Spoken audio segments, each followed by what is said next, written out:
everyone, and welcome to Beginnings, the show that asks, where do creative people come from? My name is Andy. I'm the host of the show and a writer and performer based in Los Angeles, California. Boy, usually ask how people are doing, but I've been writing emails because life still has to go on, even as fascism bites a chunk out of our butts. But I've been asking people, how are things going in your corner of the dawning dystopia? But I'll tell you what, great episode today. This is Victoria Park. If you don't know who that is, why don't I read you her bio right now? Originally from Cresskill, New Jersey, musician Victoria Park, a.k.a. Pictoria Vark, started playing in bands in high school and then college, eventually becoming the touring bassist for indie rock bands like Squirrel Flower and Pink Shift. A few months ago, her first album, The Parts I Dread, was released on Get Better Records, and it's great. I really love it. And I was listening to it for a couple weeks, and then I'm like, I should write Victoria, see if she would be down to talk on the show. And she got back to me very quickly. She's like, yeah, this sounds great. I'd love to do that. I'm on tour right now, but, I can find some time.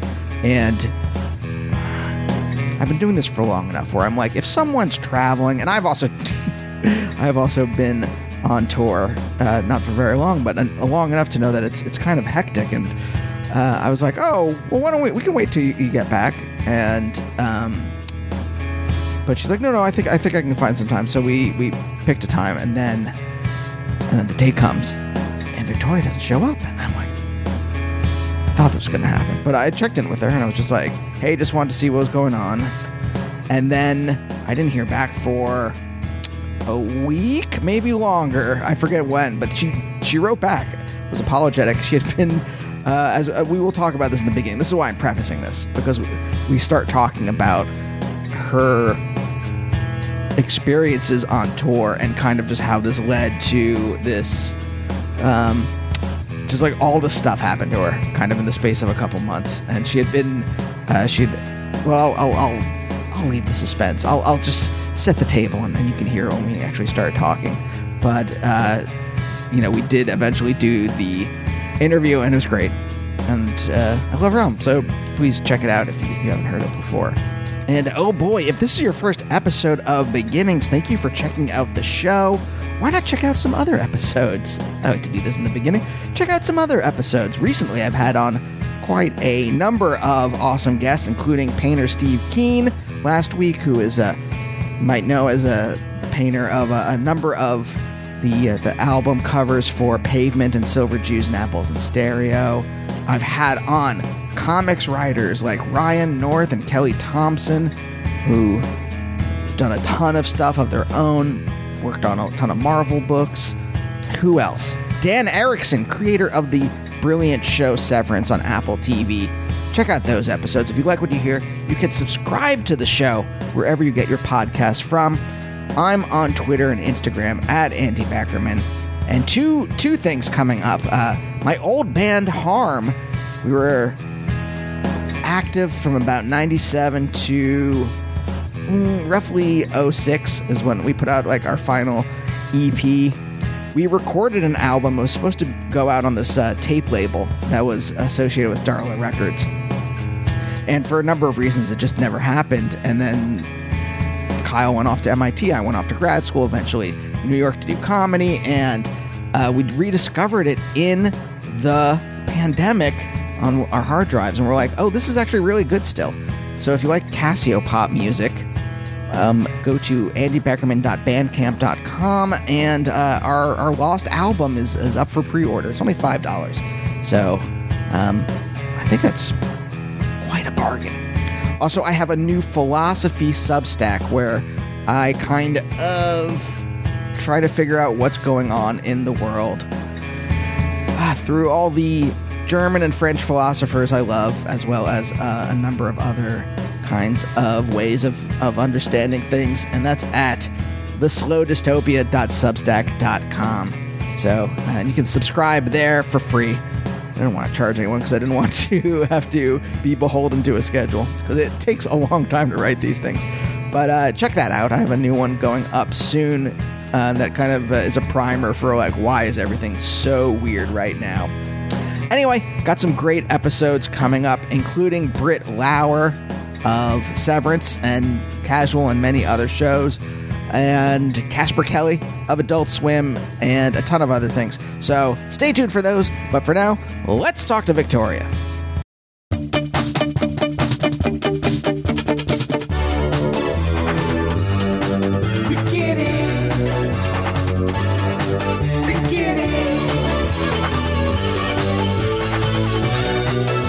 Do you not want to talk about like whatever happened on tour or whatever was going on?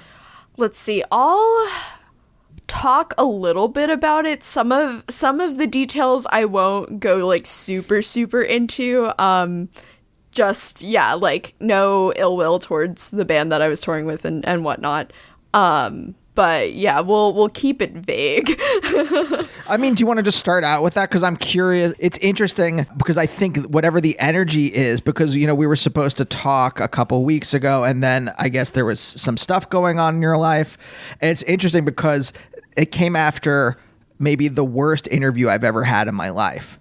And so I was like, what's going on? Am I having bad luck? What is happening? Like, I contacted this, I'm going to be vague myself. I contacted this comic book writer that I really like their work, or I read I'd never heard of them before. I read something of theirs and I thought it was brilliant. So I contacted them and I'm like, hey, do you want to talk on the show? And they were like very, curt, but like they said yes, but then they're like, also you should read these other things of mine, which is a weird thing to do to someone requesting an interview, especially an interview where like when I wrote you, I said, hey, I talk about people's childhoods and creativity and that kind of stuff. So I didn't ask like, we're not going to do like a track by track exegesis of your album. Yeah, that's interesting to like give like a suggested reading list when it's just weird like for this conversation. Yeah, it would be like if I wrote you and I was and then you were like, sure, but check out, here's these other bands that I am playing with, so check out all their music, here's my first album. Like, okay, so that was weird enough, and I was like, all right, it gave me like a bit, I have like a gut feeling after having done this for so long.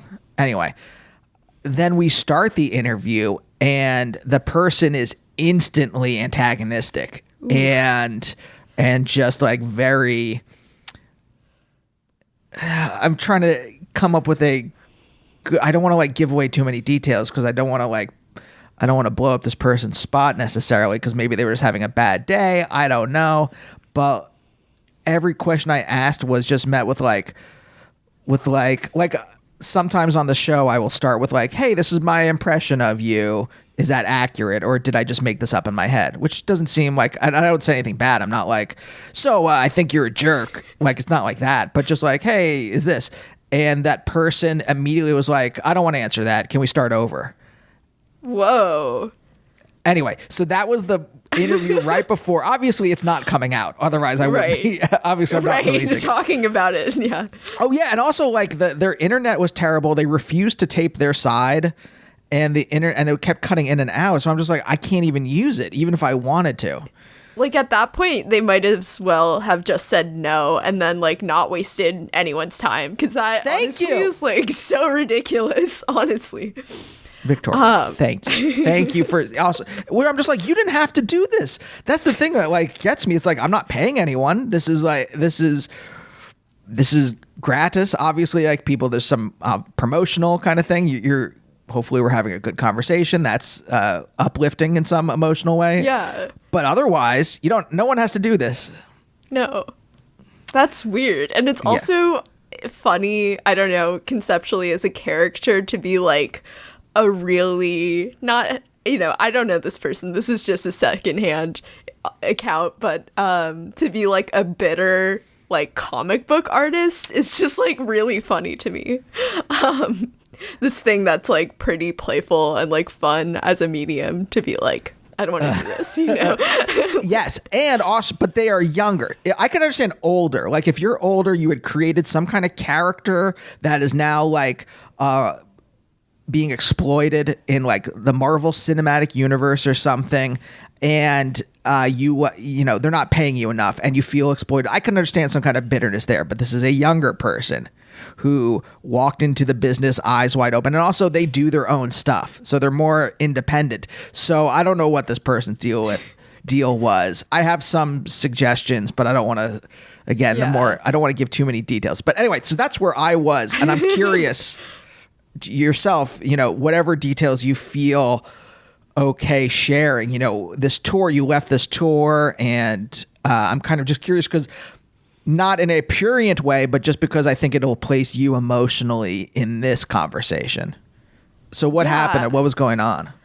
Absolutely. So I guess up until about last week, I had been on tour pretty much nonstop since February 2nd. So so this is like painting the picture before we get into like what happened on the last tour, that like I was like, I need to go home and like breathe. So I had just been broken up with someone who I was dating with for about a year in late January because I was going to be on tour for too long. And then, you know, this is after I'd like decided not to do this February leg of touring with Squirrel Flower, which is one of the bands I play bass for. And then 2 days after that, I got the call that the fill-in bassist that she was going to have was feeling sick and like other stuff, and was like, do you want to come on tour with me? And I said yes and moved my stuff around, and then 2 days later I was in Chicago and we drove to Boston and did like 2 weeks out on the East Coast.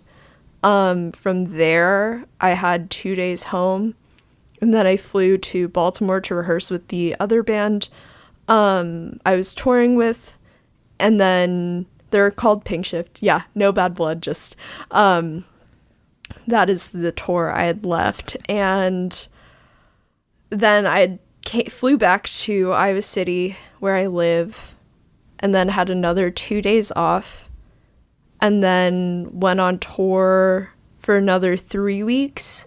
Flew from the end of that tour to Treefort in Boise, where I spent all week, which I guess was kind of like a week off, but also I was doing like, it was my first festival, like playing as myself, and so also doing like some schmoozing. I ended up doing like a live session and 2 podcast interviews, and was in a documentary while I was there, so it was kind of busy.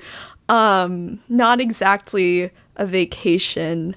And then I flew there to Philly, where we had rehearsal for the upcoming tour, and then we drove to Baltimore, and then we started the whole tour, which was going to be 6 weeks long. It is 6 weeks long, but I ended up just not being able to continue. The routing was just really tough because it was a band with a tour bus, and they were also playing at Coachella, so both weekends. So we ended up going like up and down California like 3 times. We were in LA like almost 3 times. And yeah, there was just a lot of, it was a new band that I'd never like hung out with a ton in person. And just some personality conflicts, which like, I don't know how much I want to like, put on the air, because I'm really not trying to put them on blast, and people will know like who I was with if we post this. So, we'll talk about how to, I don't know, gracefully like tie this together, I guess. So sorry for rambling. But yeah, I guess it can. And then I guess the main thing that like took it over the edge, where I felt like I had to pull out, where there were a few just really stressful situations.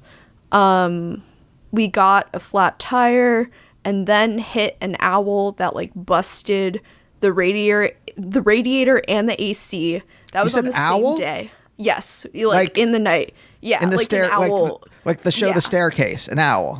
Yeah, like an owl.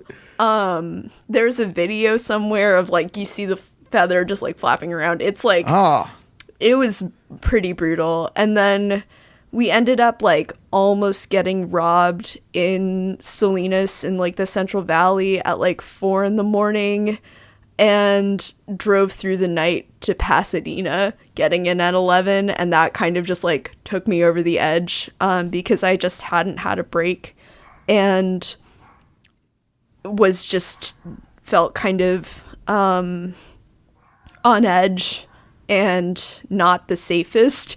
So I was like, I need to go home. So I ended up staying with my friend in LA for 2 weeks to hang out and see her, get myself together, figure out like how to ship my gear home. And then when I was in LA, I had an allergic reaction to walnuts, which I am like severely allergic to. And so I went to the hospital. And then I flew home, and then I got COVID. So now as of today, do not have COVID anymore. And that is where I am. That's been my year so far. Oh my God, you've been through it. Yeah. So and like, granted, also like the longest consecutive tour I had ever done before this year was 3 weeks long. And that was like last September. So this, like, in terms of like the jump, I was kind of unprepared for it in a lot of ways. And I think used to touring because I'd only toured it with one band, like touring in a certain way. And also just like trying to do my job and roll out a record and all this like other stuff. It just kind of fried my brain by the end. And I really just needed to like be home and get some sleep. Yeah. Victoria, my wife taped a little thing for Netflix on Saturday, and then Sunday we went to a friend's thing, and I am exhausted from those two things. So I'm curious though, so having more like, if you added like a third day or like 2 months onto that, I think I wouldn't exist anymore. I'm kind of curious, like, what was pushing you to do all that? Was it just ambition? Was it some kind of work ethic? Was it opportunity? Was it economic? Like, why do all of that stuff? Like, why try to like push yourself to like keep touring with all these different bands as you're also putting out a record and that kind of stuff? I think it comes from a couple different places.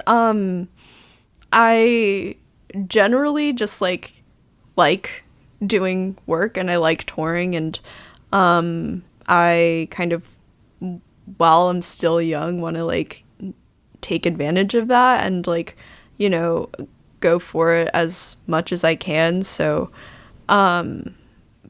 you know, and economically, I guess because I was already touring so much, it would have been hard to like find another job too. So I was like, well, if I've already committed to this much touring, I might as well just like treat it like a real job and do that. But also, I think in that calculation, I forgot that like it's not like a real job because it's 24 hours a day pretty much.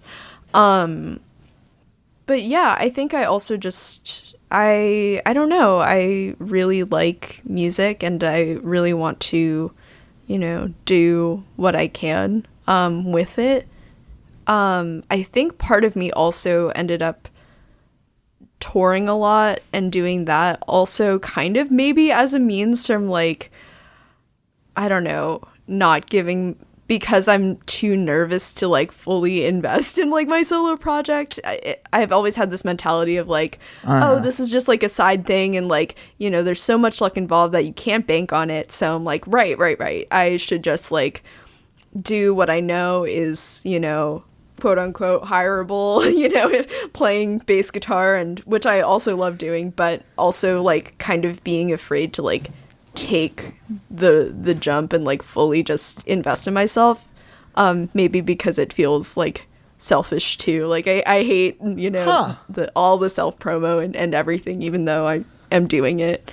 Yeah, no, I get that. I get it much more the part of like it being I was in grad school, and I kept saying I was in grad school as a quote unquote backup in case comedy didn't work out, which is an insane thing to do, to like go to get your PhD in case, you know, your Family Guy spec script doesn't hit or whatever it is, right? And I remember it's because I was too scared to fully invest in comedy. For me, it was partly like not having a safety net. You know, it wasn't like I could rely on anything. I have loving parents, but you know, they didn't have any kind of money to support me after I left for college. But it was partly definitely that kind of just like emotional thing where I'm like, well, I'm not good enough, or things like that. So I get that part of it. Yeah, definitely. Yeah, it's a tough hurdle to overcome where it feels like it's, I don't know, twofold, because it's like, in spite of that, you know, you're obviously like still doing this thing you love and putting so much energy in that, but then also being like, but just in case, like, here's, you know, this other thing, and trying to like manage both, I guess, and then you feel bad about spending too much time on one or the other at like any given moment. Yeah. I just started doing in therapy this mindfulness stuff in an attempt to work up to some kind of, what is it called? Rapid eye movement, whatever that thing is. Oh, where you yeah. kind of like, I'm actually doing that now. How is it working out for you? I haven't gotten very far, but so far, like, the techniques have been really helpful. It's really wild how, it's like the EMDR, like bilateral stimulation thing. Yeah. It's been really great. So I can't wait to like delve further into it, but I don't know, I've heard it like unlocks a lot of stuff that you don't expect it to. I don't know how far into it like you are, like what your experience with it is. So far, I mean, we're just doing this like mindfulness exercises on our way to do, because like my life has been like, it's just like small t traumas. It's not anything too like devastating, but it is definitely like, again, this kind of like reconfiguring the way I see myself, in the same like with that, where I was just saying that like, well, I'm not good enough to do this on my own. And then like, I don't know about like the people you've met in music, but like the people I've met in like entertainment, like I would say 80% of them suck and are terrible, but they have this just like confidence that radiates from some like mystic place. And I'm like, how are you, like, you are a mediocre person at best, and yet you like you walk into the world with like your head held high. How are you doing that? So I think it's like doing some of that rewiring. Do you mind if I ask, is that kind of like, what are you doing with the EMDR? So the EMDR I started because last year I got in 2 back-to-back car accidents. Someone rear-ended me and like pushed my car 20 feet into the car in front of me, so that wasn't like my fault. But then I ended up doing this solo tour in like a rental car, and like thank goodness I bought the rental insurance, because I hit a cop on Lakeshore Drive in Chicago. Oh boy. Yeah. And that happened like a week after. So it's through that, like, using EMDR to like kind of reset my nervous system, because like cognitively, on a very like surface level, day-to-day functioning, like I feel fine.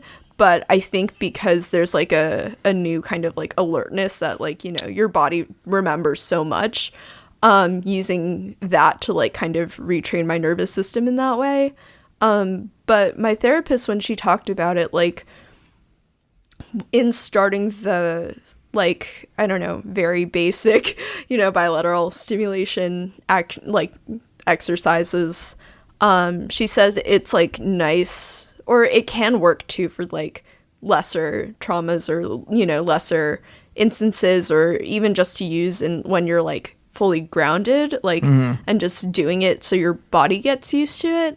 So not just using it in like states of crisis, but building that as like almost a habit is actually pretty useful, I think. I'm not sure why, but that's like kind of how she framed it to me, which makes a lot of sense.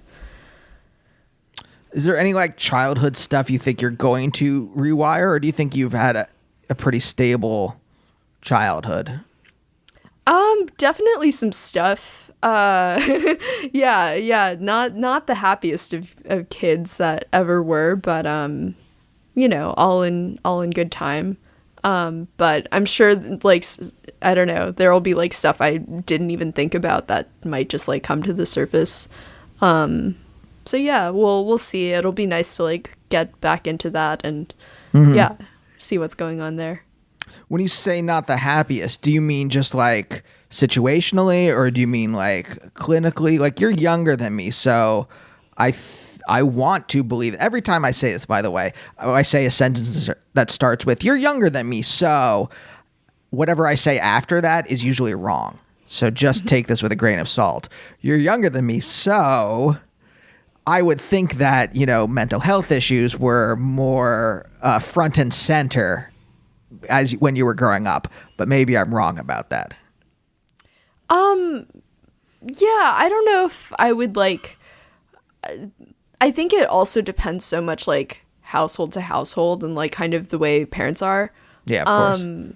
Yeah, my dad has some stuff that just like growing up I kind of didn't understand fully. He was like in the Marines for a while and I don't think had the best relationship with his parents, and I think caused him to act in certain ways that like I, as a 23-year-old, can be more empathetic to, but when you're like 9 and someone's yelling at you, you like don't fully understand.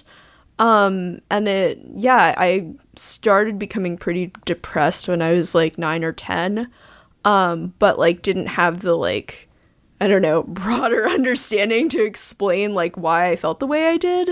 And then, yeah, so just kind of like figuring all of that out now as like an older version of that self. But yeah, I mean, it's, working through it. I mean, how do you come to like understand that stuff? Because I'm just thinking now, I'm like, it's like any other kind of like part of anyone's identity. Like, if it's not front and center in culture, it's really confusing or really like difficult to come to grasp for like, why do I feel like X, Y, or Z? If it's not just like, and American culture is so dysfunctional that it hands you a very weird picture of what being human is anyway. So I'm kind of curious, like, how did you figure out that like, oh wait, this is depression, or like this is whatever you were grappling with? I think just lots of time. I feel like I've only really become a lot more forgiving and understanding in the past, like maybe 2 years, for a while I was so like, I would do therapy and then I would stop because I was like, I don't need this. And, but just kind of carry on in the same way. Like I'm a pretty stubborn person, I think, which I also get from my dad. And yeah, I think just having time to, I don't know, like have your brain develop a little more and get some antidepressants so you're not like at the lowest of lows all the time. It just makes it easier to like work through all of that in a more serious way.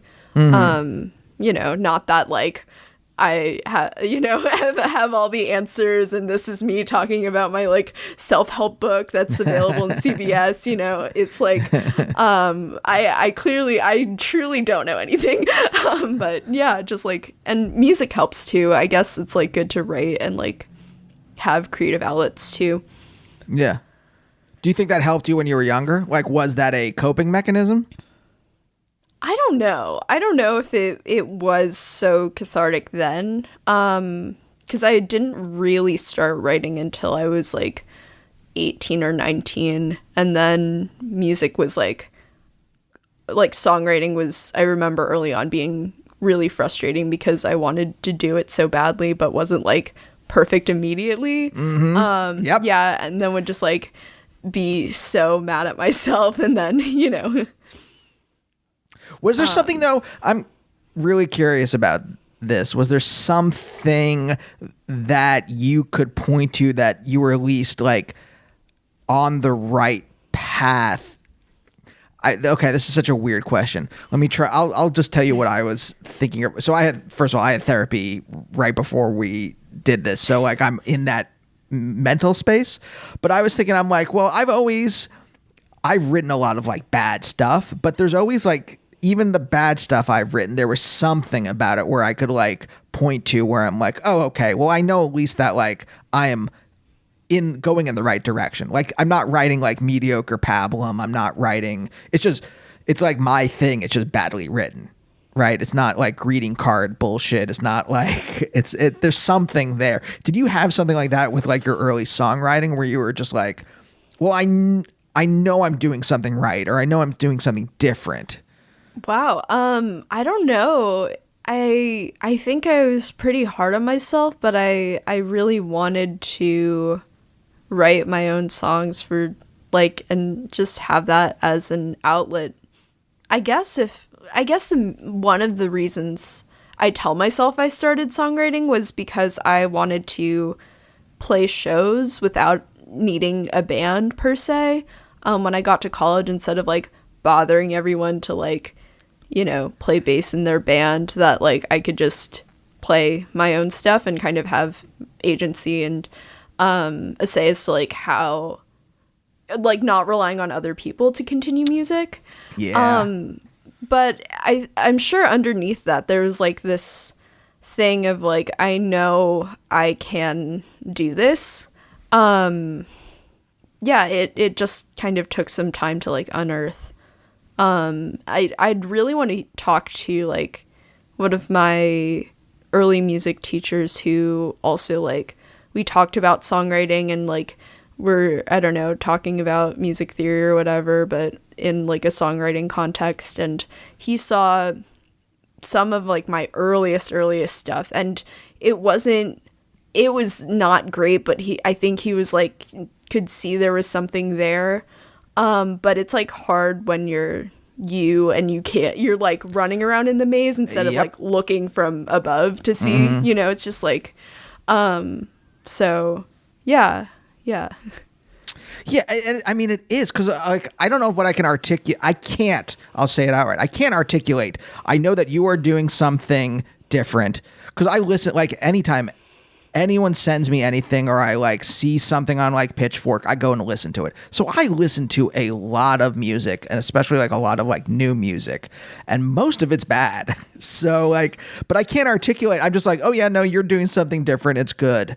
But I can't like figure, like I can't put it in words. I just like have a gut instinct after like, do you know what it is? After you like, after you inhale so much stuff, you get a gut feeling, you internalize all that stuff. It's like, sorry, in my mind, do you ever watch Akira? Like at the very end of it. This is my go-to metaphor for someone like inhaling. Like there's a monster, and basically like, it's like it goes from human to this giant like blobby thing, like this giant like kaiju blobby thing, because it's like it just sucks in stuff. So anyway, that's me. I don't know if that makes any sense. Anything I just said. Well, I don't get the Akira reference. I'll have to like Google a picture for later, but it that really means a lot. And yeah, it's really cool to just have a lot of really nice response, and from whoever, people online, critics, because I mean, people say it doesn't matter, but it's still nice when it happens. And like, more than anything, just like some of the reviews, like the review that Hannah wrote for that, just really understood the album in a way that like I was not expecting, honestly, and just really meant a lot that she like took the time to really sit with it and kind of get to this like core of what I wanted the album to be.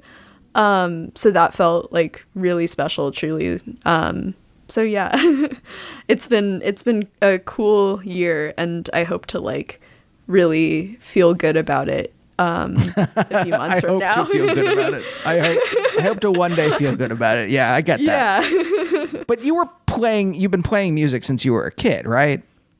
Mm-hmm. Yeah. So I started playing piano when I was 4. My mom's side of the family is very musical.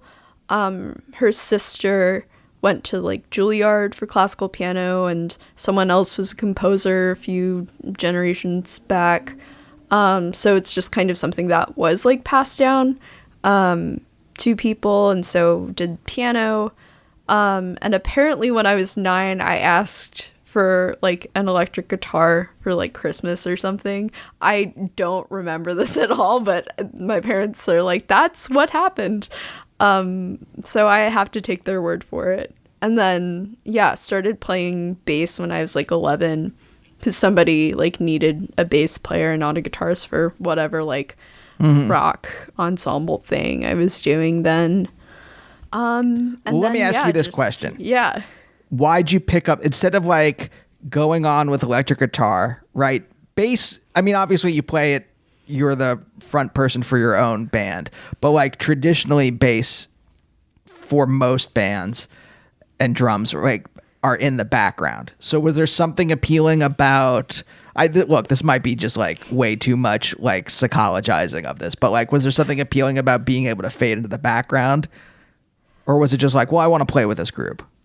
Well, okay, so I think it's because my parents were initially like not thrilled about the idea, because they like got me a guitar and they were just like, you play piano, like what do you mean you want to do this like other thing? And I was like, I wanted, and I think that's part of why I wanted to do it. Whatever, little act of rebellion, I guess. But I guess, and I just really liked how playing it felt. And then I guess on a practical sense, like in high school, like everybody needed a bassist, in their bands or whatever. Everyone wanted to play guitar. So there was like room for me, in people's bands, which was like, that is cool. And I don't have to like fight people to be here. Mm-hmm. Okay. Opportunity and a desire not to be in conflict. Which is, well, that, but also like when I was 11, I was just like, my parents are not happy about this thing and I want to do it. Yeah, okay. So that's the overriding thing. So yeah. rebellion. So wait, okay. You're growing up in northern New Jersey, right? What town? Yes. Cresskill. It's really tiny. It's Hold on. Is that near Teaneck? Yeah, it is. Have you, what? Yeah, I'm surprised when people know, northern New Jersey. Well, I mean, my aunt lived in a lot of like East Rutherford and Passaic, I think Passaic, and around there. But also my wife's mom and her husband live in Dumont. Oh, yeah. So we've gone on the GW 1,000 times on the, was it 137? Whatever that bus is. That's over. Yes. Yeah. 1,000,000 times to go there. The 175. Yeah, or something like that. Yeah. Mm-hmm. I know the one. Yeah. So actually right around there, it's closer to Dumont than to Teaneck, if we're getting like microscopic here. But yeah, grew up there and spent most of my life there until my parents moved to Wyoming when I was 19. Yeah. Mm-hmm. So, okay. So if I can say this and correct me if I'm wrong, but it's very suburban, but you're within spitting distance of the city.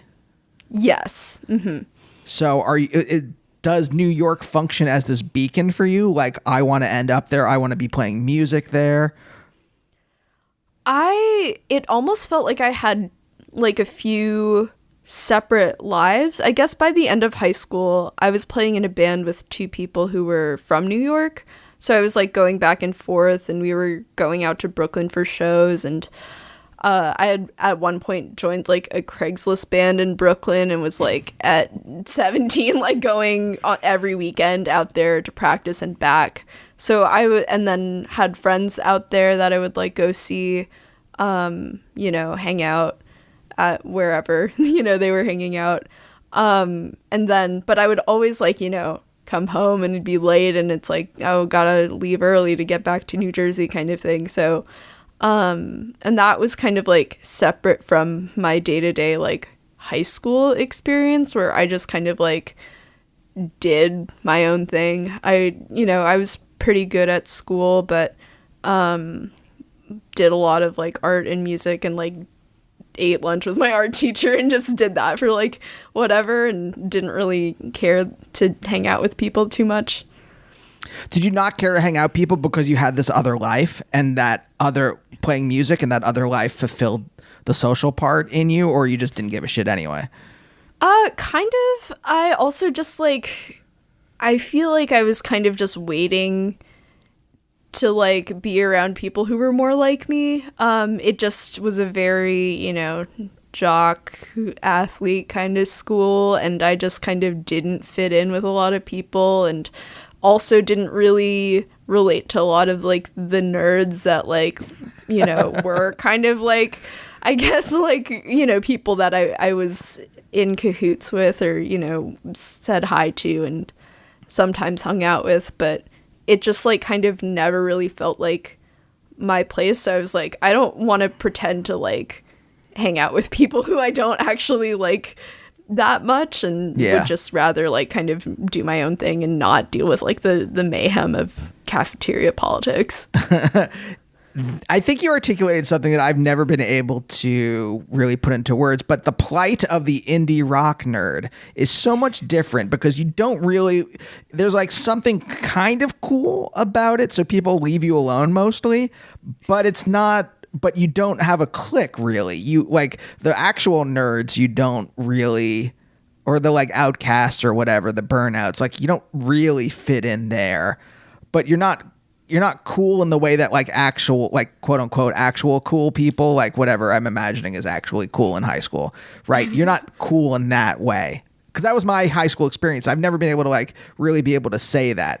And I'm like, oh, right. That's what it was. Like I did have friends, but it was not I couldn't fit into any real group. Yeah, that is very accurate to like, what I'm experiencing too. And I also now, as like a follow-up, I'm curious if this is something you've run into at all, but like since graduating from high school, like people have just decided that I'm cool. Like, I don't know, just getting invited. People are like, oh, you should come jam with us. And like, we'll like smoke weed in the backyard. And I'm like, okay, we never hung out. Or like people coming to shows and being like, this is my friend, she's awesome. And I'm like, we never hung out outside of school, but I mean, hey, it's good to see you. And people like getting into music and being like, oh, like that, you know, I have cool taste or whatever, or, you know, do this thing. And it's just been like kind of funny. I kind of don't feel any two ways about it other than just like it is funny when it happens. I found that it's more generalized for me, in which like going back, like I went to my 5-year reunion and my 10-year reunion because I still lived nearby, so it wasn't a big deal. But I haven't been to anything beyond that. And I found that people were just more in general friendlier. They weren't, again, it's weird. Like they weren't unfriendly to me in general. And I got along with most people, but like we weren't like bosom pals. And I find that people, and I don't know if just aging or what, because I wasn't doing anything cool then. Like I was in grad school at those times. So unless they thought being a philosophy professor was cool, which I doubt. And I don't know about now, is like having a podcast, being a TV writer. I guess that's interesting. I don't know if it's considered cool in the way, like if I had still been in a band, that might be. But I don't think when I was in a band, I just don't think they would have thought that was cool either. Cause it was like all like old Casios and stuff. Mm-hmm. So I think you playing more like indie rock, like, sorry, I was miming for the listener. I was miming a bass. I think that's actually cool. And I think as your classmates age, they will see that as capital C cool. Whereas I'm always, I think I'm relegated to like the edges still. It's still like interesting work, I don't know, to write and be like a writer, and people are like, oh, what's that like? And I think like sparks maybe more curiosity than like people just like being like, oh, she plays bass in this band and they go on tour and they like are in the van. Yeah, we know what this is all about because we saw like whatever movie. But yeah, I think I'm also in like the peak windows, like from college until like 30, like it's cool, and then 30 onward, I think it'll be like, she's still doing that, huh? Like it'll kind of become a little bit more ridiculous. So trying to enjoy it, but yeah. Right. Well, you'll get to a certain point where it's then about what you've accomplished. And the accomplishments then are based on whatever mass culture says is important to accomplish. And that stuff is just ridiculously dumb. Like, like now you're like, yeah, I had someone release my album and I got a good review on Pitchfork, which are all like the marks of distinction you would want. Whereas, those people, they're going to be like, so were you hanging out with Ariana Grande at the Grammys or whatever? And you're just like, well, I don't know if that's what you're interested in doing, but like, my guess would be that's not what you're interested in. That's not what you're aiming at. No, that's not like the end goal beacon of success is me and my bestie Ariana, like, I mean, but honestly, like if I would play bass for a pop star, if they hired me to, do that. So I'm not totally writing it off, but yeah, I guess it like, and I feel like that's also something that, like, I don't know, after you release anything, it's like it kind of becomes so much more about like the comparison to whatever you're doing next, whatever other people are doing. And it's like the accolade chasing thing becomes a lot more difficult, because it's like, what if I make a second record and it like doesn't get a good review on Pitchfork? It's like, so now it's like that is something I'm like thinking about, or it doesn't get covered at all, and it's like all of that stuff kind of starts to creep in, whereas like it was nice to kind of just have like a blank slate, and already like even having it come out on a label on vinyl was way more than I thought it was ever going to do, let alone anything else that's followed. So like truly I've been, given, in spite of everything, like able to just like appreciate it because I had no expectations. I think a lot all the time of Weezer, because their second album, I really like Pinkerton a lot. However, it wasn't embraced in the same way the Blue Album was, and it crushed Rivers Cuomo. And I don't think he ever recovered from that. And they've just made kind of pablum ever since. Yeah, I guess that's true, even though, like, retrospectively, people are like, that's right, the best Weezer album. That's why I'm saying I think if you make something you're happy with, you should always carry that core within you. As difficult as it is. I'm not saying it's an easy thing to do if, like, it's rejected by mass culture or whatever, or the people that you want to like it. Yeah, totally. And definitely a balancing act for sure, and I don't know. I'm excited to like feel, and I think I'm almost there, like kind of enough out of the release cycle and like the big picture thinking to really just get back to like writing a song and not thinking about anything like high concept about it, just like writing music again, and just not even thinking about a next album or next project, just like getting back to the very core in the very beginning, seeing the trees in the forest, Yeah. I mean, it's a mind fuck. It really is, because once you start commodifying these things, you really start thinking about, well, there's a little voice, and it's like, well, what does this voice want? And the voice is like some unnamed person that doesn't exist. And you create this voice in your head, and then you start catering to it. And I know that moving out to Los Angeles, like I started catering to that voice, and only recently, only in the last year or so, have I started to be like, this voice isn't a real person. I made it up, and I'm trying to like appease this made up thing in my head that will never be appeased. And I'm writing in a bad way to appease this thing. And I think that's the difficulty of like, once you like start to, I don't know if that voice is in your head yet, or maybe you're resistant, maybe you are more mentally healthy than I am and so resistant to it. But I feel like I felt this voice a lot actually before, like when I was in New Jersey with this project, like trying to play shows in New York and just having a really hard time. Like, bands were not really interested in playing shows with me, even though we were friends, and, like, just not, like, having the same 30 people show up every time and not really kind of making any kind of dent in the scene. And I was like, I know I'm not playing whatever, like, is cool, like, in New York, you know, I do this thing that, like, I don't know, and I just felt like, there was, like, nothing I could do or change, because I didn't want to change what I sounded like, because that didn't feel authentic. Or it was like, I'm gonna change all of these things so maybe like some people like my band, like that feels kind of silly. But it still felt like hitting a wall, because I didn't know what else I could do. And then I was just like, yeah, I'm just gonna leave New York. And that seemed like, and I'm honestly very happy about that decision.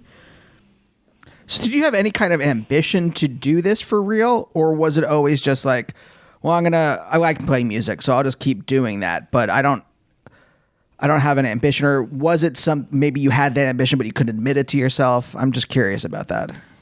I think probably the latter. When I was looking at school, I was looking at art school and music school and like regular, you know, college, big schools, small liberal arts schools. I really kind of didn't know what I wanted. But I was scared that like going to music school or art school, I guess, would limit me in terms of like, if that isn't what I ended up wanting to do, I would kind of have no way out. Mm-hmm. So I ended up choosing like a broader option. But even in doing that, like music was so important, and I like found my way back to that, and even without like, I don't know, a music industry program, ended up doing like concert booking and record label internships and work at a label now, and just kind of found my way there without really even intending to. And I guess the same goes with playing music too. Like Squirrel Flower was just my college band, and you know, it's like being able to grow with that project too was just really amazing. And I made this whole record pretty much start to end from like during my 4 years in college. And yeah, definitely didn't expect or plan or have any kind of ambition to like make it a thing. And am feeling really lucky to like even maybe entertain that idea now. Like even that is like kind of unreal to me. If you were telling that, like, I don't know, to me when I was 17, 18, yeah, just kind of would have been beyond my imagination. So like, what was quieting that ambition? Was it like a parental voice in your head? Was it like some kind of super ego voice in your head? Was it just like reality? Like what was going on? I felt like it was, I just didn't want to get my hopes up, because I know so much of it has to do with luck and timing. And I was like, well, I know I'm not this like perfect singer. Like I'm not great at that. I just started writing. Like I felt almost late. Even though I was like 18, you know? And That's so late. I just, Jesus. yeah, no, I mean, I know it's not like, it's funny. And like, even now I say it as if I have any perspective, but in the grand scheme of life, I'm basically, you know, the same age. But I think just like not wanting to get my hopes up and like be crushed. But in the process, I like was so self-defeating that it made it hard to enjoy any of it anyways. So Yeah. that took some time to like work through and get to a better place with all of that. Yeah. I mean, how do your parents regard this all? You said your dad was a Marine. Did he continue on in the military? No, he was done with the Marines by the time I was born. He like taught high school, was a firefighter, like did all sorts of stuff. And my mom taught high school as well. Okay. So child of teachers. So were they nurturing? Yeah. I think because my dad also like really wanted to be like an artist and a writer and had unsupportive parents, they kind of were like, well, we just want her to like do what she wants to do and have her be happy, and like would pick me up from the George Washington Bridge when I was going to Brooklyn, and you know, and and still are very supportive of like me trying to do music as a career. Sometimes they don't understand everything, and like when I made the decision to take a semester off from college to tour, that was kind of teetering on, you know, them questioning it, but ultimately like allowing me to do it. And then that ended up not mattering because the semester I took off was spring 2020, and 5 days into tour, yeah, we ended, you know, we all know what happened. Yep. So, and then I kind of in a twisted way everyone got what they wanted. I didn't miss any touring and I got to finish school. So, I guess very grateful to have, you know, been able to do that so that we didn't even have to like get to the, I don't know, whatever stage of arguing of like if I would go back to school or not.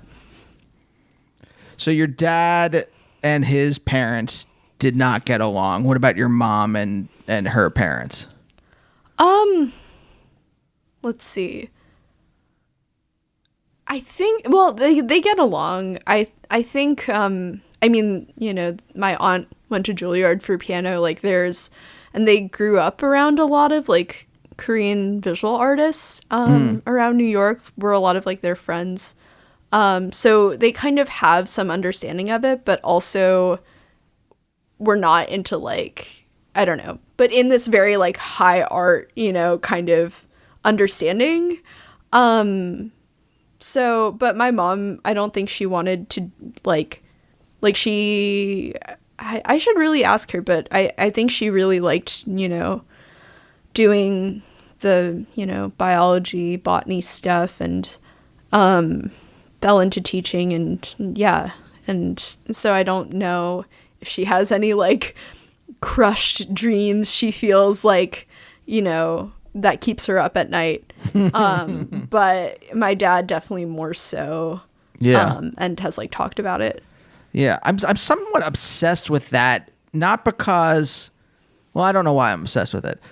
It just interests me that like people grow up somewhat in the wake of their parents' dreams, whether they are like dead dreams or unrealized dreams or whatever. And unless the parents happen to be doing exactly what they wanted to do, which is rare, I think. Yeah, and even then it's like, I don't know, no one has a perfect upbringing, and so whatever they didn't like about theirs, it's like flipped on its head, and, you know, then there's, you know, a whole new set of whatever, you know, people are trying to come back from. So, yeah, I don't think you can blame anybody. No, but I am curious about that kind of just like, what do you soak up? That's really the stuff that I'm interested in. Like, as a spongy little child brain, what is your synapses? What are your neurons soaking in from the atmosphere around you? You know, if your dad's like kind of rebelling against his own parents, and then, you know, what are you taking in?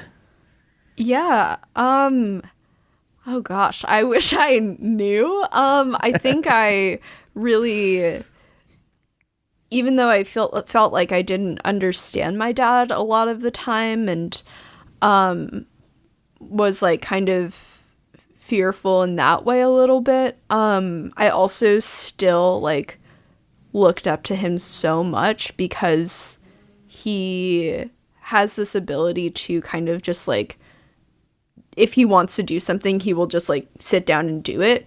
And has a lot of just creative outlets. And I think I always really admired that about him. Right now he's like retired and he decided he wanted to start writing again. And in the past year, he's written like 3 drafts of 3 different books. And so he's just kind of like, he's pretty intense when he commits to something. And I think that's maybe also something I've kind of taken, you know, to heart. I think I've been pretty hard on myself and, you know, maybe push myself more than I need to. And I don't think that comes from them. I think it's like putting pressure on me. It feels like the way that my dad maybe put, you know, intensity and pressure like on himself was something that like I also mirrored and internalized to like get to do the work that I wanted to do. And I think that kind of goes back to the very first question of just like, why did you end up touring for like 3.5 months and also doing a record release and also like working a job? Like I really, the actual touring schedule, if I'd stuck to it, would have ended like mid-May. I would have had 2 weeks off.